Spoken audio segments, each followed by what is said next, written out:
Hey, wanted to talk about the VA. Was reading an article about how detrimental to vets the VA job cuts could be. Um, the way that I'm reading this, though, is maybe different than everyone else. So, in the article, they said that the VA was having a hard time filling 66,000 vacancies, job vacancies, and now these proposed cuts are going to eliminate something like 83,000 jobs. And when I read that, I'm hoping that they're eliminating some of those 66,000 vacancies because those are bullshit roles, more than likely. And they may affect the veterans' health care or access to the health care in a system that's already broken in regards to veteran health care. So even though there were all those staff shortages and something like 137 of the 139 veteran facilities across the country are reporting severe um, deficiencies in staff in at least one category, typically nursing and psychology, according to this article. Um, I live in an area where the nearest outpatient clinic is 30 minutes north or 30 minutes south, and the nearest hospital is 2 hours away for the VA in Charleston. Um, I'm in an area though that's oversaturated with veterans and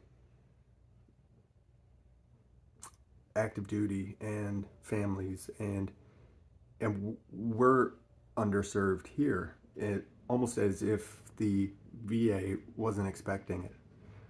That's been that way since I got here in 2011.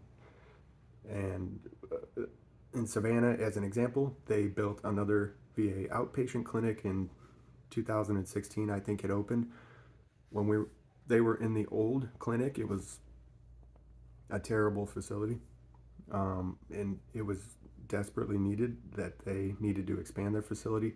When they broke ground on the facility that eventually opened in 2016, they had already outgrown that facility the day they broke ground. But they proceeded with no modifications to the plans, to my understanding, to accommodate the fact that the updated reality that the area, by the time they had even broken ground on the next facility, we had already outgrown that facility's capability. Now, that's another layer to all of this, to say that there's something like 66,000 vacancies in the VA, according to this article. And now these proposed job cuts or the federal cuts affecting the VA could affect another 83,000 jobs. And when I read that again, what I'm reading is that some of those 66,000 vacancies could be bullshit vacancies, layers of bureaucracy that have nothing to do with directly benefiting the veterans. They're just more cogs in the wheel or cogs in the system, sprockets in the wheel, than they are directly benefiting. And I say that with evidence because I've been passed off for years from primary care to primary care to primary care.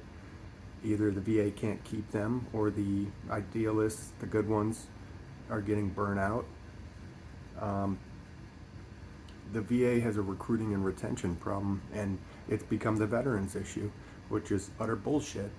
Not necessarily for my generation yet, but for the older generations. They shouldn't have to navigate this political, bureaucratic bullshit at the tail end of their life when they need this, and they don't need uncertainty. Um, so, I think it's a good thing. We're probably eliminating bullshit positions with these federal cuts. And I can tell you that I have a primary care right now out of Atlanta, but I have to drive south to Savannah from where I live to see a nurse in person in Savannah, to then telehealth with the provider. This is primary care, who is in Atlanta. So the VA is removing humanity at every possible layer already. This happened last year before anyone won any elections. And healthcare and humanity is not a political, it shouldn't be a partisan thing. I can't believe that even needs to be said out loud. But there's multiple layers to why the VA is already failing the veterans historically. If anyone looked at the VA, you can see that. And what I'm saying is, don't get caught up in the moment with only the current narrative around the VA. It is broken as an organization, and it has been, and it's kept that way by design. It has to be, unless everyone else that's been involved with it is absolutely incompetent at the highest level. So I guess that's possible.